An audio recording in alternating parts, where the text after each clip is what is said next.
likely driven by the will to survive or the promise of healing being plied out in advertisements. Some cancer patients in the Philippines are flocking to China, Singapore, and elsewhere for cancer treatments. Call it a fad, a trend, or a choice. Filipino health professionals do not feel slighted at all. They even reiterate that such decisions are to be respected. Take breast cancer. There are about 300 protocols, and the treatment protocol employed would be based on stage and other factors. That brings the questions. Are we lagging behind? What about the state and development of cancer treatment in the Philippines?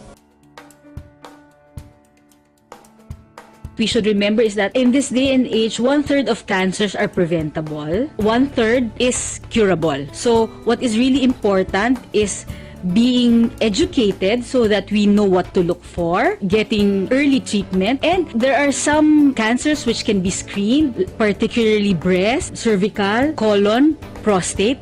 So because they can be screened, they can be caught early, and when caught early, cure is very, very much possible. Filipino patient who decides to receive treatment here actually has the advantage of getting inputs from both the US and European cancer treatment protocols. Because as oncologists in the Philippines, we also look at these protocols and we get to attend and interact with our foreign counterparts. So whatever is being given there, we give here. And sometimes our advantage is that we tend to look at which would work better. The state and development of cancer treatment in the Philippines is relatively at par with what is going on around the world. Whatever is being given as treatment or diagnostic elsewhere, to a certain extent, is available in the Philippines. I would say that we are at par, but of course with limits.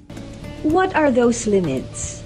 I think the number one limit would be cost of care. And because cancer treatment is costly, we have to admit that some of the drugs are not readily marketed in the Philippines because of the limited market. Cancer treatment is actually dependent on the stage at which a patient presents. It can be as low as about 5,000-6,000, but if you have to add some other newer agents, cost can go as high as 1.8 to 2 million. As of late, the Filipino population has grown to over 100 million, and cancer remains to be a leading cause of mortality. Do we have enough treatment specialists to tend to the growing number of cancer patients? In the Philippines, there are about 210 medical oncologists. So that's not even one medical oncologist for 50,000 patients. 80% of those 210 are concentrated in Metro Manila. And in the nearby provinces, there's about 10-15% in Visayas, and the remaining percentage would be in Mindanao. It does not mean that because there are only a few medical oncologists in the Philippines, the cancer care in the Philippines is poorer. Of course, we try whatever we can do and try and reach everyone, as many people as we can who need our guidance. I wouldn't say need our help because it's not just us who help them. I'm saying that the medical oncologist should be the coordinator, because the medical oncologist should recognize that a person with cancer needs not only a single physician.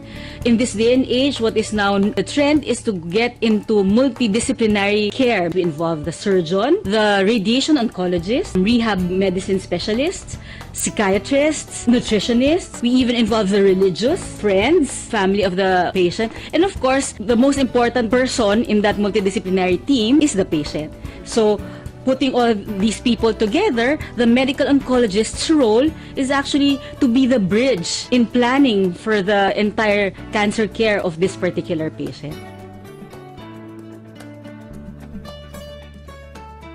You are diagnosed with breast cancer, you can go to a set of doctors, mainly the surgeon, the medical oncologist, the radiation oncologist, because there's no one expert in this disease. It has to be a multidisciplinary team approach. There are so many kinds of breast cancer now. It doesn't mean that when you are stage 4, that is a death sentence. It will not be the end of the world. Stage is just a number. Whatever they can do, we can do as well, if not better. I think Filipino cancer patients just have to talk to their doctor. Sometimes it's the communication gap. Maybe it's culture. They're afraid to ask questions.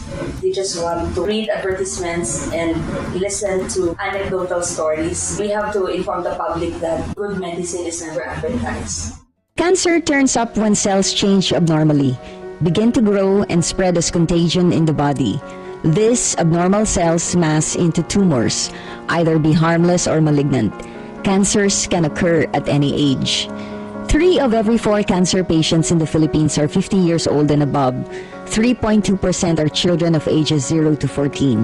By 2010, breast cancer turned up as the most common cancer in the Philippines, the highest so far in the Asia-Pacific region.